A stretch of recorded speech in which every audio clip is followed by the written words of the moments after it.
passage, pas sage, passage, passage. Bonjour à tous, bienvenue sur la chaîne des petits passages. Aujourd'hui, j'aimerais vous parler de ce que je vais appeler les petites phrases qui restent. Vous savez, ce sont ces petites phrases qu'on entend tout au long de sa vie. Il y en a certaines qui nous parlent, d'autres qui ne nous parlent pas, d'autres qui nous agacent parfois. Mais on se rend compte au fil du temps, avec les années, qu'il y en a certaines qui restent et qui nous ont aidés à traverser nos émotions et nos difficultés.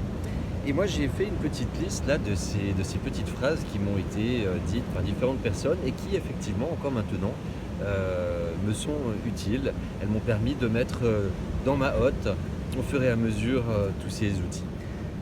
La première, c'est « rien n'est irréversible ». En fait, ça veut dire que quand on vit une émotion, quelque chose de désagréable, on a tendance des fois à s'embourber dedans. Et c'est, je pense, une des grosses difficultés de beaucoup de gens, une de nos principales difficultés peut-être, même dans nos sociétés, c'est comment gérer nos émotions. Et le fait de se dire rien n'est irréversible, ça m'avait fait un déclic dans le sens que oui, en fait, cette émotion, cette angoisse que je peux avoir, même si là présentement, j'ai l'impression qu'elle va rester toute ma vie, en fait non, elle va passer par différents moyens, mais elle va passer. Et en fait, c'est en l'exerçant, en l'expérimentant, ça devient de plus en plus une habitude. On prend confiance qu'effectivement, cette émotion finit par s'en aller, et la fois suivante, on y arrive de plus en plus facilement, et puis ainsi de suite, ainsi de suite. Et vraiment, ça m'a beaucoup aidé. Ça appartient à l'autre. C'est vrai que très souvent, quand on vit une interaction avec quelqu'un, une interaction un peu conflictuelle ou pas agréable, on a tendance à prendre sur soi les émotions de l'autre. Et en fait, grave erreur, parce que les émotions de l'autre, elles appartiennent à l'autre. On n'est pas responsable. Dans ma vie, j'ai même appris, et ça a été une notion assez difficile à intégrer, qu'en fait, on dit à l'autre « tu m'énerves ». Mais en fait, l'autre, il fait quelque chose, il dit quelque chose, mais c'est nous qui nous énervons. Alors, au début, c'était pas facile, parce que tu as tendance à te dire « quand même, enfin, c'est lui, c'est elle, il fait exprès, me dit ci, me dit ça, pour m'énerver ». Oui, mais c'est moi qui m'énerve. On y reviendra, je pense.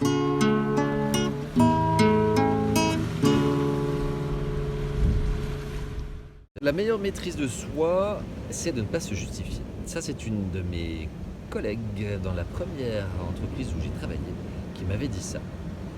Et ça, je vais vous dire que ça m'est resté tout au long de ma vie. Et ça m'aide beaucoup à comprendre, en termes de manipulation de nos élites, des gouvernements, des médias, pas mal de choses. Parce que quand vous regardez par exemple les fact-checking, on vient crier au loup, attention, un tel a dit ceci, a dit cela, c'est une fake news. Et alors on va vous mettre en contre-argumentaire un gentil article, soit du fact-checker, soit de l'AFP, qui va vous donner des... c'est vraiment se justifier. Et quand vous regardez les arguments, c'est piètre, c'est vraiment piètre. Mais comme ça, la couleur de quelque chose d'officiel, on utilise un ton professoral, et du coup, oh mon Dieu, les fact-checkers, ils ont raison. Ouais, se justifier. Quand vous avez quelqu'un ou une institution qui se justifie, c'est que, justement, il y a quelque chose à se reprocher, très probablement. Oser dire non. Mon Dieu, quelle révélation quand j'ai effectivement appris à oser dire non. Et je me souviendrai, je pense, toute ma vie, la première fois où j'ai osé dire non. Parce qu'en fait, quand on n'ose pas dire non, qu'est-ce qu'il y a derrière? Il y a une peur. Parce que je vous l'ai dit, je ne voulais pas arrêter de vous le redire, derrière nos émotions, il y a toujours une peur. Et celle-ci, en l'occurrence, c'est la plupart du temps la peur de déplaire. La peur que l'autre va plus m'aimer. Les enfants diraient il va me défaire la paix. Et donc là, je me suis lancé un petit peu comme si je sautais pour la première fois du plongeon des 10 mètres. Et j'ai dit non à une collègue. Je ne sais plus exactement pourquoi, mais c'était à une collègue. L'instant d'après, je me suis aperçu que j'étais toujours vivant, j'étais toujours là, présent, bien, j'étais même soulagé, j'étais mieux. Ma collègue en face n'a pas eu une mauvaise réaction. Au contraire, ça n'a fait que améliorer nos relations. Et en fait, moi, je me suis senti surtout soulagé. Et donc, du coup, vous essayez une première fois, et après, vous avez plus confiance pour réessayer. Et puis même, c'est comme une espèce de jeu, vous avez envie de le faire et de le refaire. Et ça devient après vraiment une habitude. Donc, si vous n'arrivez pas à dire non, je vous invite à vraiment essayer pour des choses toutes simples au début.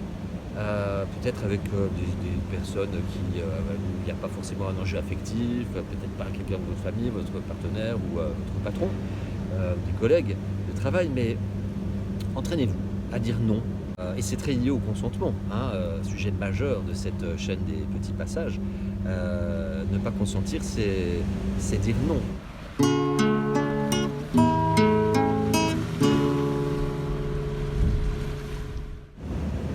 On ne peut pas plaire à tout le monde.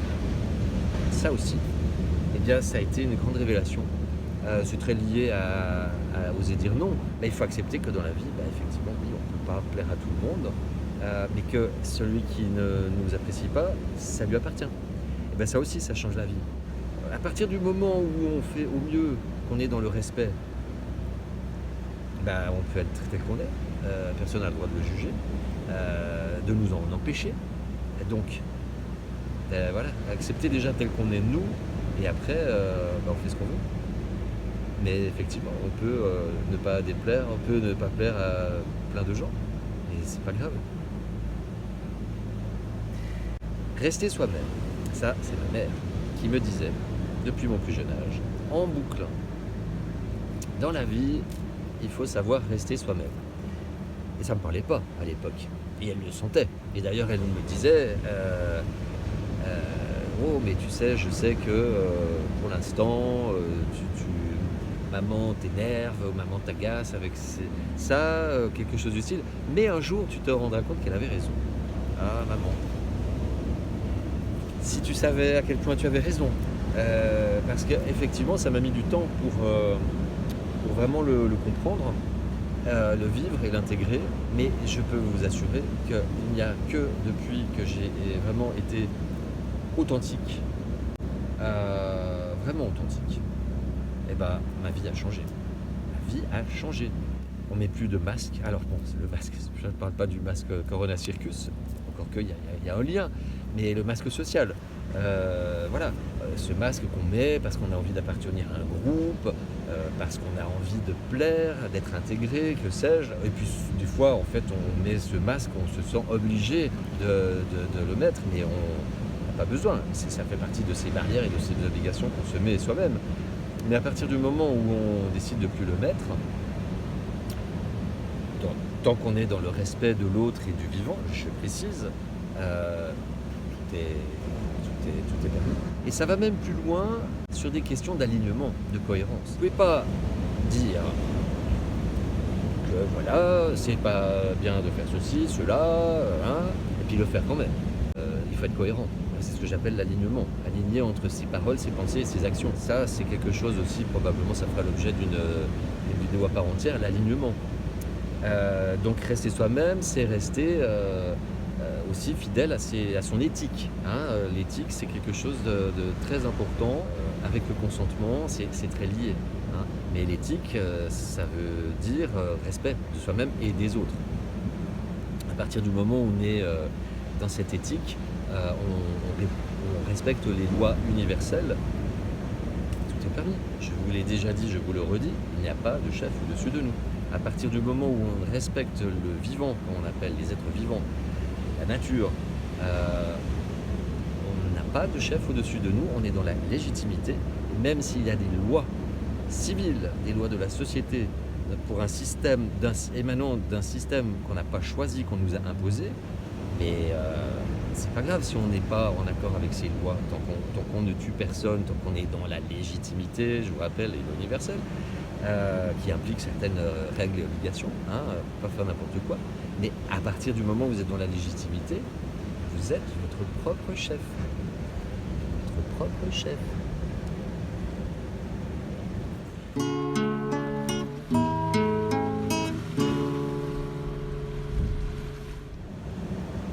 Ne pas mentir.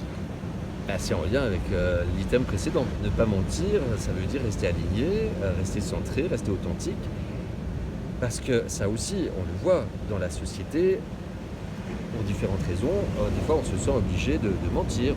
L'exemple le plus frappant, c'est vous êtes invité quelque part, vous n'avez pas envie d'y aller, et au lieu simplement de dire soit j'ai pas envie, ce qui n'est pas forcément évident à dire, hein, encore qu'il y a une façon de le dire, parce que ça c'est très important aussi, la forme qu'on met aux choses. On peut, dans un souci également de ne pas se justifier, dire simplement que non, que c'est pas possible, et pas inventer une connerie. Parce que alors ça, j'ai connu des gens, c'était vraiment ah non, on peut pas venir parce qu'on a tel truc. Et alors après, quand tu te mets à inventer un mensonge, il faut savoir à qui tu as menti, quel mensonge tu as dit à qui, et ça devient un imbroglio.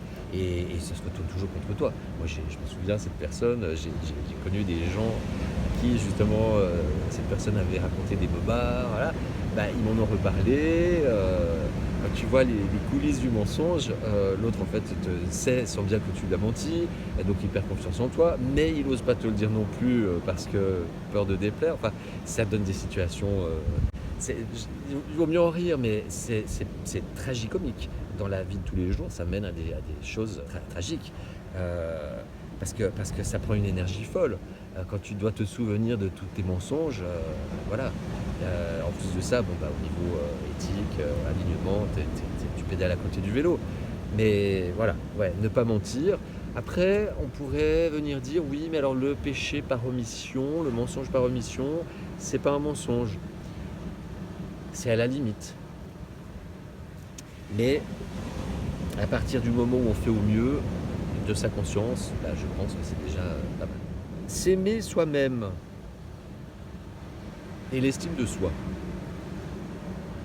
Clé majeure. Parce que pour pouvoir aimer les autres, aimer d'un amour inconditionnel, si on ne s'aime pas soi-même, c'est pas gagné. Et s'aimer soi-même, ça c'est pas gagné non plus. Parce que, quand on est incarné sur Terre, avec nos vies précédentes, l'âme elle a bourlingué avant d'être dans ce corps, c'est pas évident de s'aimer. Et par contre, je vous y invite. Et quand vous arrivez à vous regarder dans la glace et à vraiment vous fixer, comme si c'était quelqu'un d'autre, et à vous dire je t'aime, tu es quelqu'un de bien, et d'y croire, vous verrez. Et après, ça vous ouvre le cœur et ça vous ouvre sur les autres. Donc ouvrir son cœur, c'est d'abord l'ouvrir à soi-même.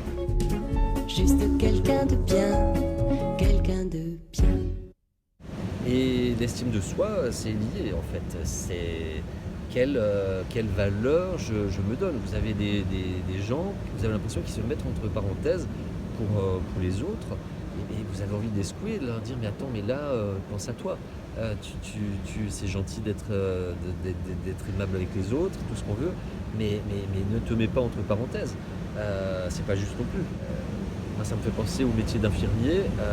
Je vois pas en quoi les infirmiers et infirmières devraient bousiller leur santé pour soigner des gens. Ceux et celles qui sont concernés derrière leur écran, pensez à ça. Pour moi, c'est absolument pas juste. Et en plus de ça, ce n'est pas à vous d'endosser les failles d'un système de santé.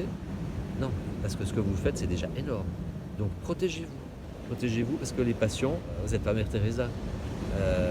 Donc vous faites déjà énormément pour eux, mais vous pouvez pas. La plus belle fille du monde ne peut donner que ce qu'elle a.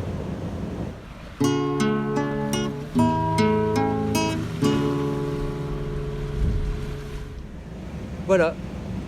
Je suis ravi d'avoir partagé ces quelques moments, ces quelques phrases, ces quelques outils avec vous. J'espère que cette vidéo vous aura plu. Je vous invite à vous abonner à la chaîne, puis à cliquer sur la cloche pour avoir les notifications quand je sors une nouvelle vidéo. Merci de votre attention et je vous dis à tout bientôt. Prenez soin de vous. Je vous aime.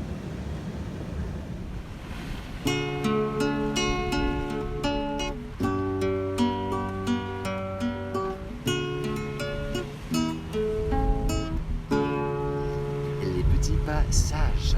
Passage, passage, passage.